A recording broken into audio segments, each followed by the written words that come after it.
Hey guys, আসসালামু আলাইকুম। সবাই কেমন আছেন? আছি আলহামদুলিল্লাহ ভালো।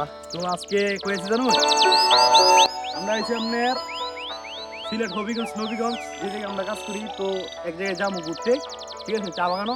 তো আসেন দেখাই। ভিডিওটা যদি ভালো লাগে অবশ্যই আমার ইউটিউব চ্যানেলটা সাবস্ক্রাইব করবেন। নতুন আমার ইউটিউব চ্যানেলটা আপনাদের একটু সাপোর্ট লাগবে। আসেন।